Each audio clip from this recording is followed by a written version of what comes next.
Welcome to Teed Off Dad, the podcast where the fairways are long, the patience is short and the stories, well, they're endless. I'm still your host, a middle-aged dad with a golf obsession, a growing handicap, actually, tell a lie, a reducing handicap, and a family that keeps me on my toes on and off the course. Each week I'll take you through my latest rounds, the highs, the hazards, and the hilarious moments in between. Because let's face it, life is a lot like golf. Unpredictable, frustrating, and occasionally brilliant. One dad, one handicap, endless stories. Let's tee off.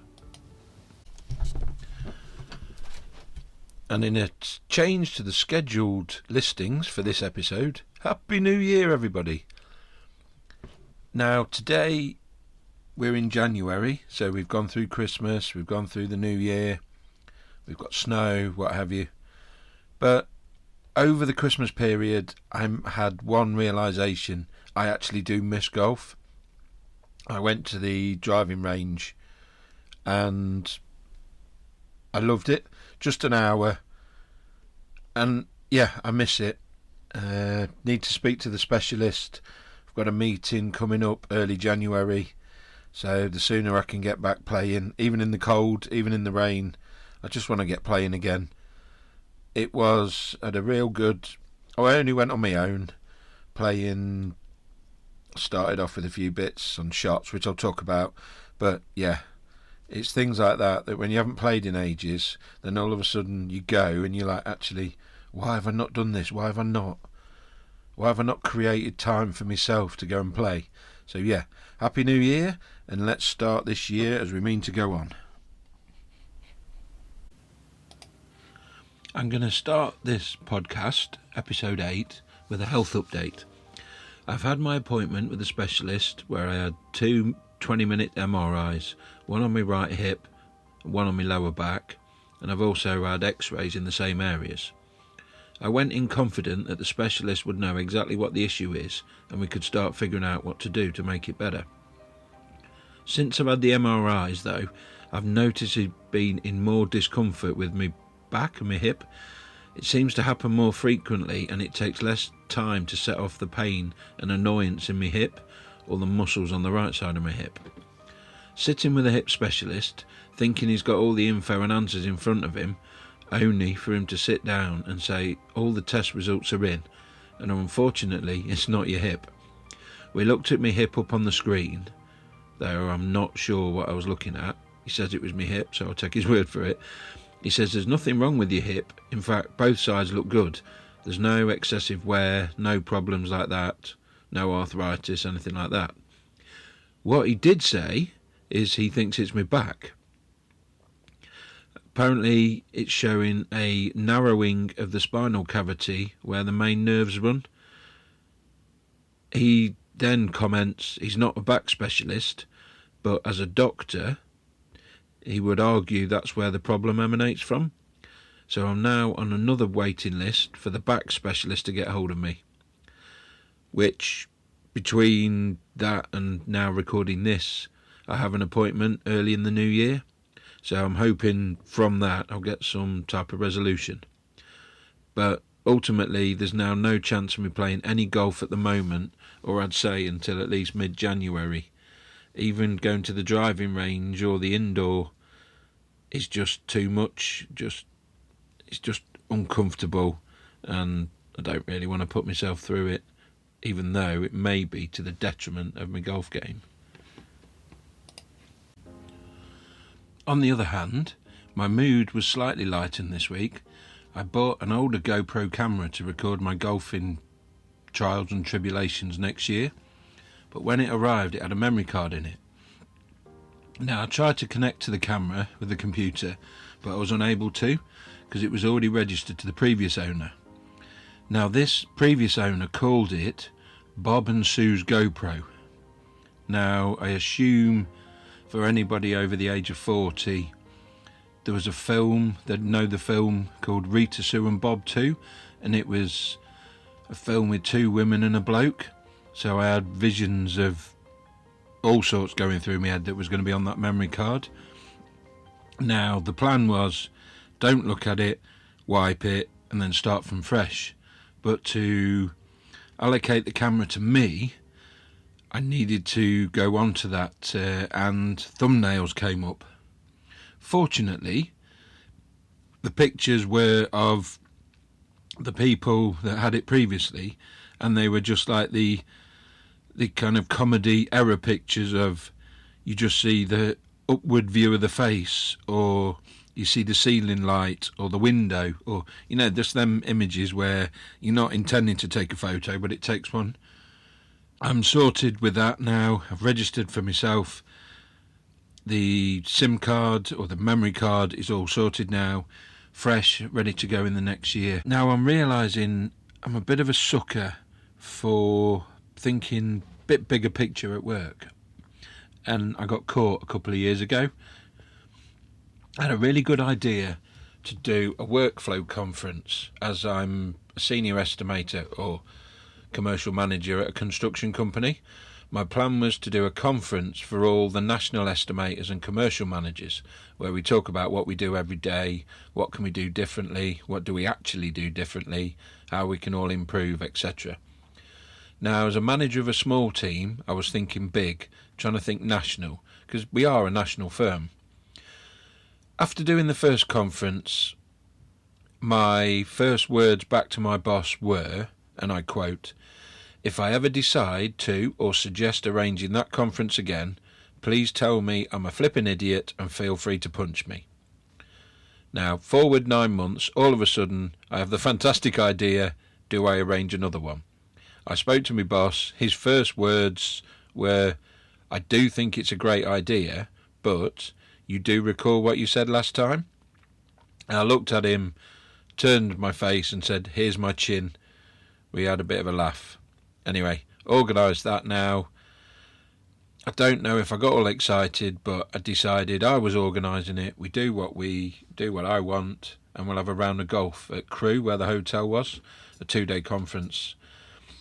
Late afternoon, there was 6 of us, went out, played 9 holes of golf, got absolutely soaking wet. I don't think many of us played particularly well, but we all had a laugh, and I think in reality that's what it's all about. Following on from this, we're now in late November, December, and I've decided we should have a work trip, a works golf trip. So I suggest some courses, put some dates for everyone to comment. Do we do it? Is it 1 or 2 nights, 2 or 3 rounds of golf, 1 night, 1 round, all this? I got all excited, sent out all the options, and then when all the information came back, I realised I put too many options out there. I was trying to cater for everybody, but everybody wants something different. Everyone prefers different places. So we had a bit of a chat, a few people. We made the decision, 2 nights, 3 rounds of golf. I then carried on my over-friendliness to everybody about the dates. So rather than just put in a couple of dates, I put April, May, June, and let everybody put down what their preferences were. Now, the few hardcore golfers, great, any time will do, but then we've got some can do May, some can't do June, some can't do June, some can do May.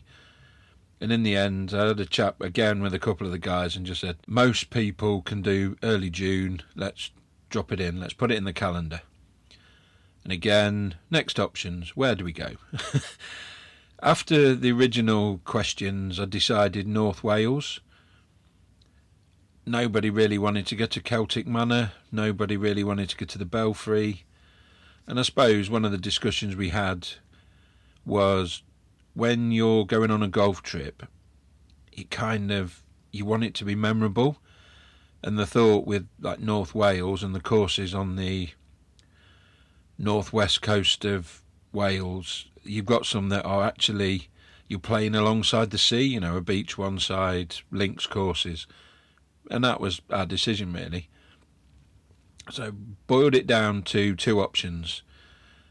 Out to Llandudno, there's some really lovely, I think there's 5 or 6 within half an hour courses up there. There's 2 on the coast that we're local to Landud now. I think it's called Ross-on-Sea and North Wales. And then we choose another. Or the other option is we go down to Porthmadog and play 3 courses there. I think, is it Porthmadog, Pwllheli, and there's the one on the coast with the peninsula. I can't remember what it was called. We looked at that. Again, all looked good. The course, is it Neffin, I think.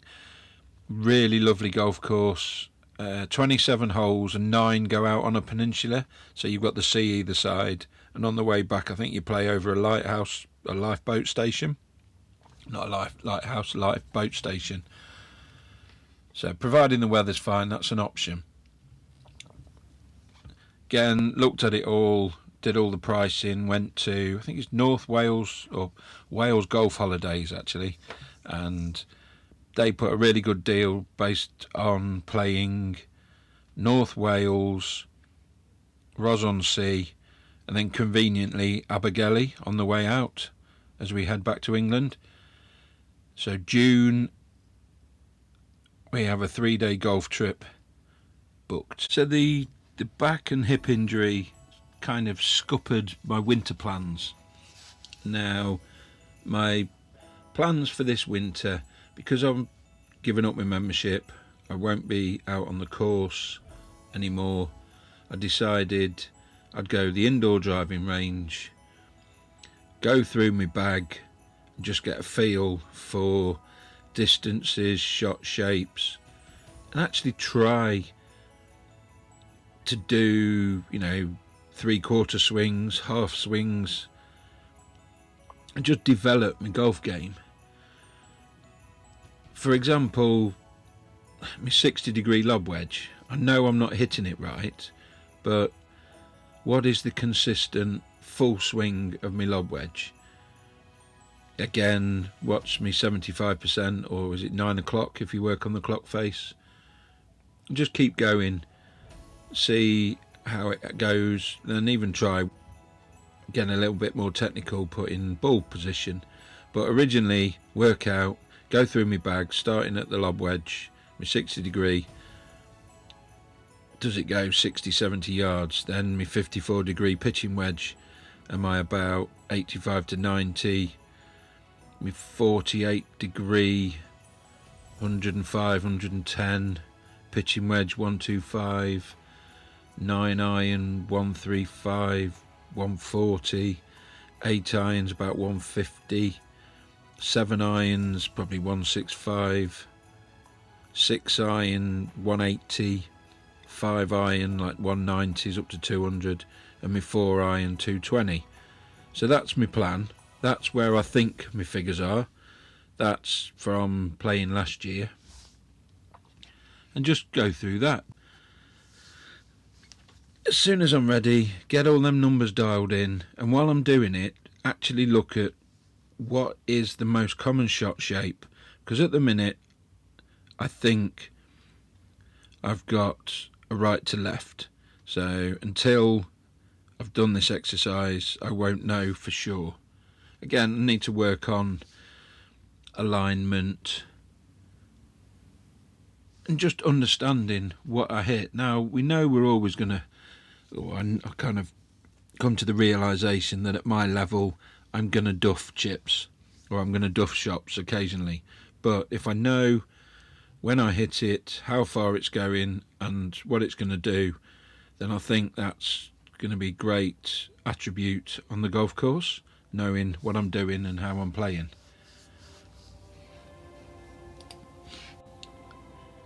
So understanding my golf game a bit more got me thinking, and in my head you've got I think there's 2 main types of golfer.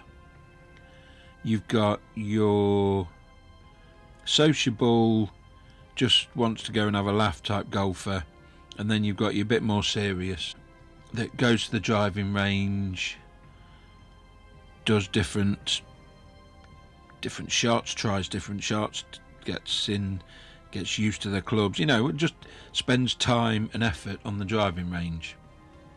and then out on the golf course, or the other one is your turn up and play. And hopefully as part of that you'll improve a little bit each time you play because you're getting reps in. Now the realisation in my head, I've been going through like my plans for working on my clubs, getting my yardages and everything. As much as I like to think so, I am in the latter category of I just turn up, play. Which kind of brings me into the next phase of I am literally 10 minutes before my tea time I'll turn up, mainly when it's work events and things like that. But even at weekends I'm very much 10 minutes before, walk up, lucky if I hit a couple of balls in the net before the first tee, and then straight onto the tee, and then expect to play well. Now that then transfers into I have no shot routine, absolutely nothing. I filmed a few videos and posted them on TikTok of one of my 9-hole rounds, and it dawned on me, sometimes I walk up, line myself up, take a practice swing, hit the ball. Other times I'll walk up, won't really necessarily line my body up, just line the club face to the target, and then sometimes I won't even take a practice swing. Other times I'll take two if one doesn't feel, so there's no rhyme or reason to what I'm doing. And I think that plays a big part as well. The other one is the old getting flustered on the tee and you lose your pre-shot routine. But I do think, say, once next year comes around, playing more, I know my shot shape, know how far they're going, and then just create a pre, even if it is just as simple as put the ball down, look at your target, figure out, your line, where you're going to hit it, what shot you're playing, line your body up, take a practice swing, step to the ball. But if it's the same each time, I'll get into that rhythm and that routine of doing it, and then it should lead to improvements. Now, the opposite of this is your more competitive golfer that will turn up probably half an hour to an hour, if not more, before they're meant to play, go and knock a few balls on the driving range, get themselves loosened up, then go over to the putting green, take a few shots on the putting green, get a feel for the speed, get the feel for the greens. And I'm very rare. It's only on the 18-hole courses where I'll ever spend time on but again, there's no logic to what I do on a putting green. It will be, if there's more, if there's a few people on there, I'll walk up, find a space, find a hole that people aren't knocking to, and then just pick 10 metres out, knock a few towards it, hope that I get a feel for it. And I think that's really the improvements I need, just little ones, not going to take much time, but just get there, even if it's half an hour early. Swing a few of the longer clubs, get your shoulders working, get your body moving onto the putting green, and then just come up with a plan. Do you start with a 20-footer, 15-foot, 10, 5, 2, and just work it that way? So at least then there's some logic that I can do each time. But yeah, I do feel there is a marked difference as well, and performance and handicaps, I would assume, of somebody that turns up, gets ready to play, and then goes out and play, and then the others that just turn up and hope for the best, which, as much as I hate to say it, that is me, and I do need to change. So that is the New Year's resolution. Is that a revelation or a resolution? I don't know. The New Year's revolution. The New Year's resolution is get to the course in plenty of time, have a bit of a practice, and then create a pre-shot routine that I will stick to each time. Granted, there'll be a different one on the putting, but I think I've got my putting one down now. I think that's the one I've probably been focusing on because I've been so bad at putting. Using the line on the ball, as I say, I use a company called Provisional Golf Balls, and they've got a marker on one side. So once I've decided on the line I'm taking, I'll mark that up with the line of my target where I'm hitting. I'll step to it, take a practice swing or two. Again, I can't remember which, but take a practice swing, get a feel for the speed, set myself up and commit to it. But when I play every other one, it's nothing. As we all know, everything we sign up for nowadays signs you up to getting emails, offers, all types of different stuff. Now, got an email the other day from England Golf saying enter a competition, win this, that and the other. So I did that. But then I had the urge to go into my Handicap app, iGolf Handicap. Now, for some reason, the last round of golf I inputted into my golf, England Golf, was in September. And all the way up to December, I was 21.6 handicap. Now, I've looked in the app, and I'm a 20.3. So 3 months without inputting a round onto England Golf, my handicap's dropped. I know I did see a notice go out that they were looking at how the scores go and redoing all the scoring, but it does seem weird that for a period of time being at one handicap and then without actually inputting any rounds your handicap can drop. Now, I have not the knowledge or understanding to figure out why, but yeah, by not playing for 3 months, my handicap's gone down 1.3 points. So the cynical in me is, what happens if I don't put another score on for another 6 months? Can I get below 20? Now, I know that's probably stupid and unfeasible, but it kind of, in an ideal world, I want to be a 15. I think 15 for me is a decent level. So if I've already dropped a point, there's only another 5 points to go, whereas beforehand there was 6, which, is a bonus. But when you don't understand something, sometimes there's a bit of, you either take it and move on, or you end up using too much brain power on trying to figure out why. And 2026 is I'm going to do it. I'm going to sit here now, the end of December 2025, and say that at some point in 26 I will be a 15 handicap. The one caveat to all this is my meeting with the back specialist on the 8th of January, but it still doesn't stop me playing golf.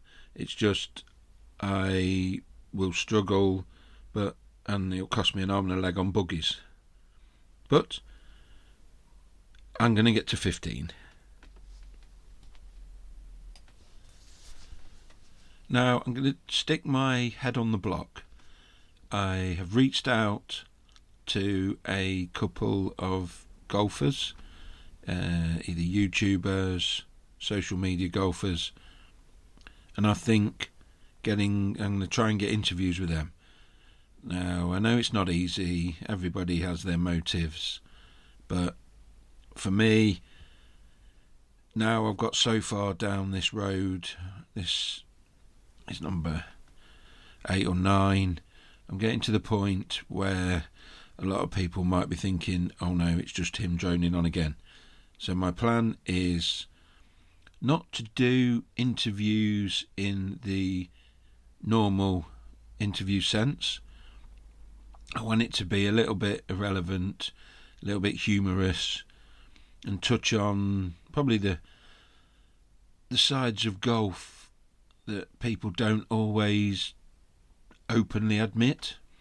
Now, I think in a couple of my previous podcasts I've talked about things that have happened to me. That was really the spur for me to discuss a podcast, is the daft things and the silly things that have happened to me. So hopefully I've got a couple of calls out to people, and if I can get a couple of people on, start this a little segment of a bit of fun, a little bit something different. That's what I'd like to do now, is get somebody else's voice on this podcast, change it up a little bit. So I say I've said it, I've put it out there, and now my challenge is to make that happen. So watch this space. And in the style of an awards ceremony, I'd like to end this episode, number 8, by thanking my wife, my kids, for keeping my hair grey and my stress levels high, my work colleagues for keeping the sarcasm and jokes up there, for all the listeners that keep going. I do appreciate, it keeps me going, seeing the numbers rising, and everybody out there that's heard part of this, seeing anything I've done on TikTok or all the other channels. I appreciate you. This has been episode 8 of Teed Off Dad. Keep safe, everybody. On to the next one.